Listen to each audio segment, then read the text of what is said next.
ఓం శ్రీ గురుభ్యో నమః. ఓం శ్రీ మహాగణాధిపతయే నమః. ఓం శ్రీ సరస్వత్యై నమః. అందరికీ నమస్కారం. ఈరోజు మాఘపురాణం 15వ అధ్యాయం పారాయణం. పశ్చాత్తాపము నొందిన సుమంత్రుని కథ. సమస్త పాప దోషముల నుండి మాఘమాస వ్రత ప్రభావము వలన విముక్తి పొందిన సుబుద్ధి కుటుంబ వృత్తాంతముని పరమేశ్వరుని ద్వారా వినిన పార్వతీదేవి, స్వామి, సుబుద్ధియు అతని కుమార్తె ఆమె భర్త మున్నగు వారి విషయములను విపులముగా వివరించారు. కాని సుబుద్ధి శిష్యుడైన సుమంత్రుని గురించి చెప్పలేదు. ఆ సుమంత్రుడు ఏమైనాడు? అతని జీవితమేట్లున్నది? అతడేమైనా శిక్షలని అనుభవించాడా? మున్నగు విషయాలను కూడా వివరించి నన్ను కృతార్థురాలిని చేయండి అని కోరింది. ప్రియసఖి పార్వతి అడిగితే పరమేశ్వరుడు కాదంటాడా? సరే అని ఈ విధంగా వివరించసాగాడు. దేవి, తెలిసి చేసినా తెలియక చేసిన తప్పు తప్పే కదా. మండుతున్న అగ్నిని ముట్టుకుంటే పసివాడినైనా బాధించక మానదు కదా. కావున సుమంత్రునికి కూడా అతడు గురువుగారి కుమార్తెతో సంభోగించిన ఘోర పాపము అంటుకొన్నది. ఆ పాప ఫలితముగా పలు బాధలని అనుభవించసాగాడు. మనశ్శాంతి కోల్పోయాడు. గురువుగారి కుమార్తెను పాడు చేశాను అనే మనోవ్యాధతో కుమిలిపోసాగాడు. ఈ ఘోర పాపమునకు ఎలాంటి శిక్షను అనుభవించవలసి వస్తుందో అని పశ్చాత్తాపపడిపోసాగాడు.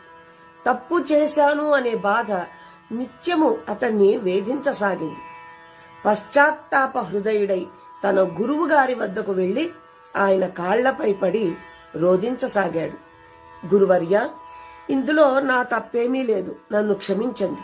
మీ కుమార్తె బలవంతముపై అయిష్టంగానే ఈ దుష్కార్యానికి ఒడిగొట్టాను. మహాపాపినైపోయాను. కామపైత్యం ప్రకోపించి కన్ను మిన్ను గానక ఉచ్చ నీచాలు మరిసిపోయి ప్రవర్తించాను. క్షణభంగురమైన కామ వికారానికి లోనయ్యాను. అయినను గురువర్య, ఇందులో నా ప్రమేయమేమీ లేదు. మీ కూతురే మొదట నన్ను ప్రేరేపించింది.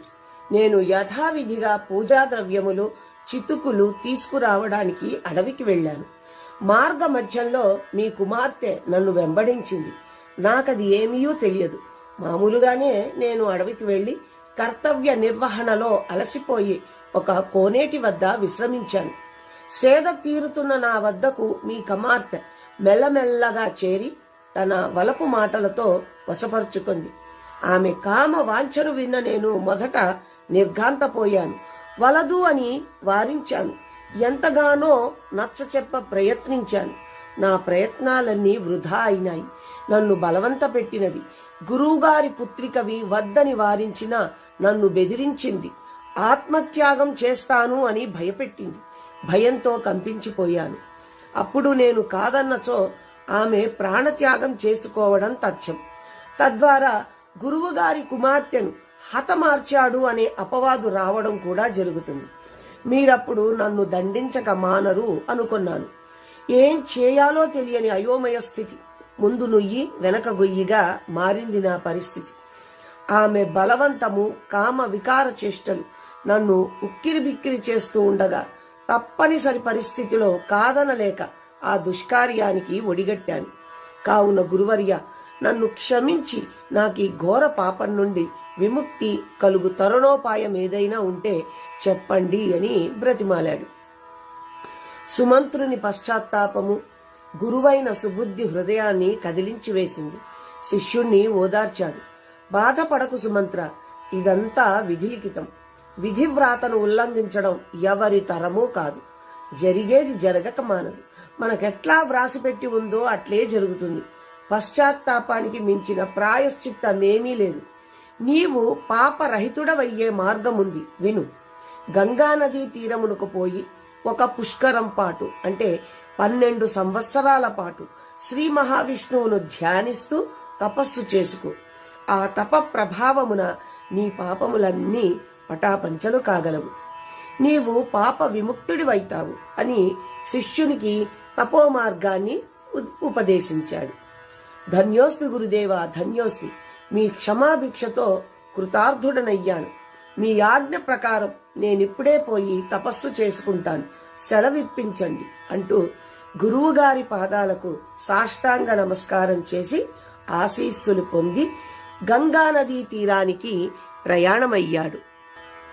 మార్గ మధ్యమున గల అడవి ప్రాంతమంతా కొండలు, గుట్టలు, సెలయేళ్లతోనూ పచ్చపచ్చని చెట్లతోనూ రంగురంగుల రమణీయమైన పుష్పజాతులతో నిండి ఉండి కనులకు కనువిందు చేస్తోంది. ప్రకృతి సౌందర్యం పరవశింపచేయసాగింది. క్రూర మృగములు, సాధు జంతువులు కలిసి ఐకమత్యంతో మెలగసాగాయి. విరోధ జంతువులైన నెమళ్లు, పాములు విచ్చలవిడిగా విహరించుచున్నవి. పరస్పర వైరుధ్యము కలిగిన పలు జంతువులు సఖ్యంగా సంచరించసాగాయి. ఆ ప్రాంతమంతా అరమరికలు లేని అహింసా ప్రవృత్తితో ఆశ్చర్యము నొందింపసాగింది. సుమంత్రుడు ఆ ప్రాంతమందు విశ్రమించదలసి ఒక వటవృక్ష ఛాయను చేరాడు. నరసంచారమేమైనా ఉన్నదా అని నలుదిక్కులా పరికించి చూశాడు. కనుచూపు మేరలో అతనికి ఒక ఆశ్రమం కనిపించింది. వెంటనే ఆశ్రమం వద్దకి పోయి తొంగి చూశాడు. ఆ ఆశ్రమంలో కొంతమంది స్త్రీ పురుషులు కాషాయాంబరధారులై రుద్రాక్షమాలలు తిప్పుతూ శ్రీమన్నారాయణుని ఫల పుష్ప నైవేద్యాలతో అర్చిస్తూ ఉన్నారు. మాఘ పురాణాన్ని పఠిస్తున్నారు.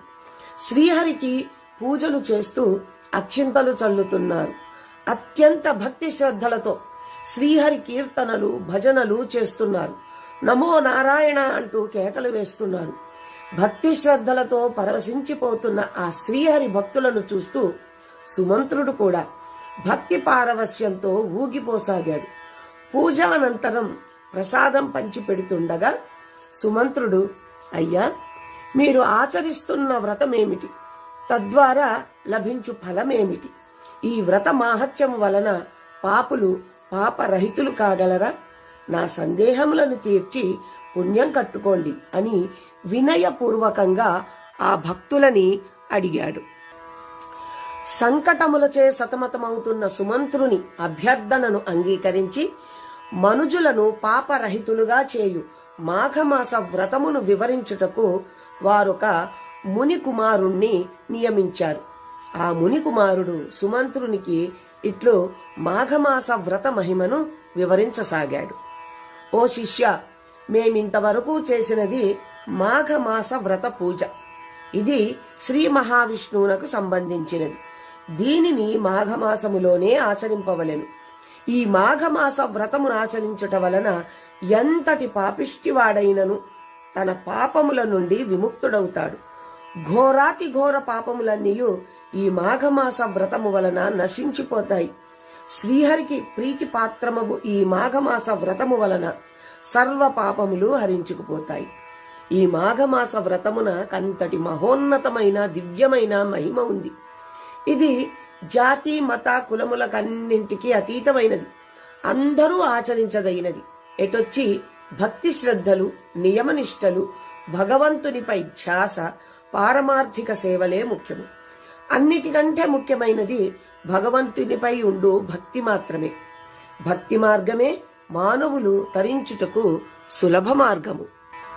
మాఘమాసములో సూర్యుడు మకర రాశిలో ఉండగా సూర్యోదయ సమయమున ఏదైనా నది యందు నదీ స్నానం చెయ్యాలి. దీనినే మాఘ స్నానము అంటారు. ఈ స్నానము వలన శ్రీహరి కృపకు పాత్రులవుతారు. ఈ మాఘమందు అన్ని రోజులు అత్యంత భక్తి శ్రద్ధలతో ప్రతిరోజు నదీ స్నానము చేసి విష్ణు పురాణములు పఠించుచు భక్తి భజనలు చేయుచు పురాణ కథలను వింటూ విష్ణుమయమైన జీవితాన్ని గడిపినచో అట్టివారు నేరుగా వైకుంఠవాసులగుదురు. అట్లుకాక ఇతరులను దూషించువారును, పెద్దలు గురువుల పట్ల అమర్యాదగా ప్రవర్తించువారును, అసత్యములాడువారును, భగవద్భక్తులను హేళన చేయువారును, పరస్త్రీలను బలాత్కరించి చెరుచువారును, దొంగతనము చేయువారును, ఇండ్లు తగలబెట్టువారును, కపట సాక్ష్యములు చెప్పువారును, పరిశుభ్రత లేనివారును, కన్యలను, గుర్రాలను, పశువులను అమ్మువారును, వాటిని కొనువారును, వీరందరూ బ్రహ్మ హత్యా పాతకములు చేసిన వారితో సమానులే అవుతున్నారు. దైవ సంబంధిత ధనమును అపహరించువారును, దేవుని పూజలు చేయని వాడును, నదీ స్నానము చేయని వారును, పరోపకారము చేయని వారును, దాన ధర్మాలు నిర్వర్తించని వారును, ఇచ్చిన మాటను నిలబెట్టుకోలేని వారును, విలువైన బంగారము, వెండి, రత్నము, సాలగ్రామములను దొంగిలించువారును, ఇట్టి పాపములు చేయువారందరూ భ్రష్టులైపోతారు. రౌరవాది నరకాలను అనుభవిస్తారు. వ్యభిచారులు, చోరులు, బలవంతంగా వేశ్యాకులమందు త్రోయువారును, సోదరుల భార్యలతోనూ, గురువుల భార్యలతోనూ, స్నేహితుల భార్యలతోనూ రమించువారును, జార స్త్రీలను, తమ కన్నా పెద్ద వయస్సు గల స్త్రీలతో రమించువారును, దగాకోరులు, హంతకులు, జీవహింస చేయువారును, పేదలను హింసించువారును, కఠినాత్ములు, పరుష వాక్యములతో నిందించువారును, దోపిడీలు చేయువారును, వీరందరూ మహాపాపులవుతారు. తల్లిదండ్రులను హింసించువారును, వివాహములను చెడగొట్టువారును, తాను ధర్మము చెయ్యక ఇతరులను కూడా చేయనివ్వని వారును, శరణన్న వారిని రక్షించని వారును, పరధనమునకు ఆశపడువారును, చేసిన మేలు మరిచిపోయే కృతజ్ఞులను, తాను తీర్థయాత్రలు చేయక ఇతరులను చేయనివ్వని వారును, ఎగతాళి చేయువారును, అరిషడ్వర్గములకు లోనైన వారును, ఈ పై తెలిపిన వారందరూ బ్రహ్మహత్యా పాతకములు చేసిన వారితో సమానులేనని గ్రహించాలి. ఇంతటి ఘోర మహాపాతకములను హరించేదే ఈ మాఘమాస వ్రతము. ఈ మాఘమాస వ్రతమును ఆచరించడం వలన పై పాతకములన్నీ దరిచేరవు. కుంభీపాక, రౌరవాది నరకములో అనుభవించుచు యమ యాతనలు పడుతున్న వారి పాపములు సైతము ఈ మాఘమాస వ్రతం ప్రభావం వలన హరించుకుపోవును. కాబట్టి ఓ సుమంత్ర, మాఘమాస వ్రత విధానమును శ్రద్ధగా విను, చెప్తున్నాను అని. మాఘమాసమందు అన్ని రోజులు పవిత్రమైనవే.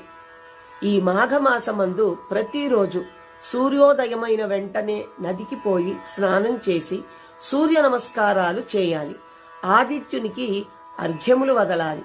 పిమ్మట శుచి అయి విశ్వాలయానికి వెళ్లి విష్ణు పూజలు, శ్రీమన్నారాయణునికి సేవలు మున్నగునవి చేసి శ్రీ మహావిష్ణుకు అత్యంత ప్రియమైన తులసీ తీర్థాన్ని సేవించాలి.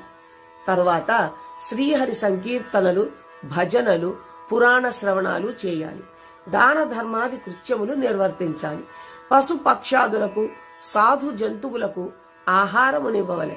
సత్ప్రవర్తనతో మెలిగి ఆ భగవంతుని కృపకు పాత్రులవ్వాలి. ఈ విధంగా మాఘమాసమంతటా అన్ని రోజులు ఆచరించిన వారికి అశ్వమేధయాగము చేసినంత ఫలము కలుగును. మాఘమాసాధిపతి శ్రీహరియే కనుక మనం చేయు పూజలన్నీ ఆయనకే వర్తిస్తాయి. అందుచే నియమ నిష్టలతో ఈ మాఘమాస వ్రతాన్ని ఆచరించువారు వైకుంఠవాసులవుతున్నారు. నదీ తీరమందు విశ్వాలయము లేనిచో విష్ణుదేవుని పటములను కాని, విష్ణు విగ్రహాలను కాని తీసుకుని వెళ్లి వాటిని తులసీ దళములతో పూజించాలి.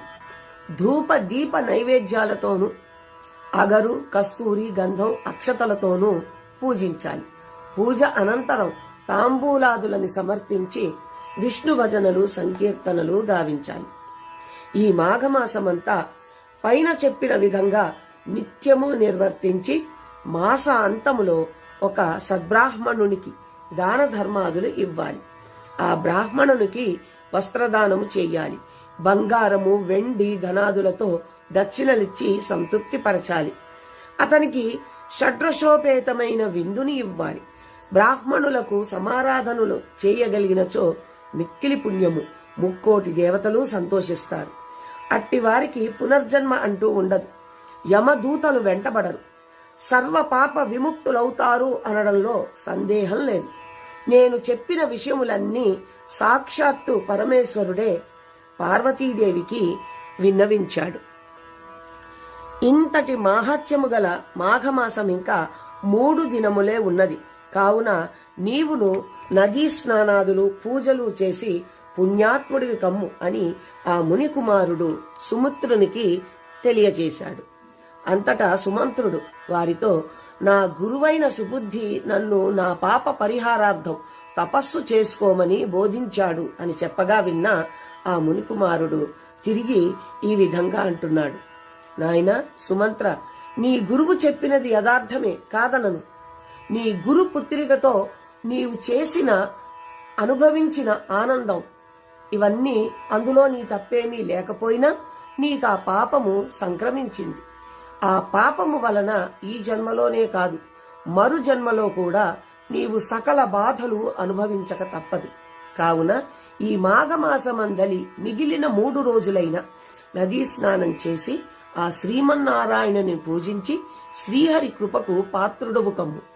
ఆ తరువాత నీ గురువు చెప్పినట్లు గంగానదీ తీరమునకు వెళ్లి తపస్సు చేసుకుందువు గాని మొదట నీవు ఇంద్రియ నిగ్రహుడవు కావాలి. కనుక నీవు మొదట నీ ఇంద్రియాలని బంధించి ఏకాగ్ర చిత్తముతో ఆ శ్రీమన్నారాయణుని లక్ష్మీదేవిని ఆరాధించుము అని ఉపదేశించాడు. సుమంత్రుడు మునికుమారుడు చెప్పినట్లే ఆ 3 దినములు అక్కడే ఉండి మాఘ స్నానములు చేసి నదీ తీరమందు శ్రీ మహావిష్ణువును పూజించి భజనలందు పాల్గొని ఆ తరువాత ఆశ్రమవాసులకు అభివాదము చేసి వారి వద్ద నుండి సెలవు తీసుకుని తన గురువాజ్ఞ ప్రకారం తపస్సు చేసుకొనడానికి గంగానదీ తీరమునకు వెళ్ళాడు. ఇంతటితో మాఘపురాణం 15వ అధ్యాయం పారాయణం కూడా ముగిసింది. తిరిగి రేపటి పారాయణంలో కలుసుకుందాం. నమస్కారం.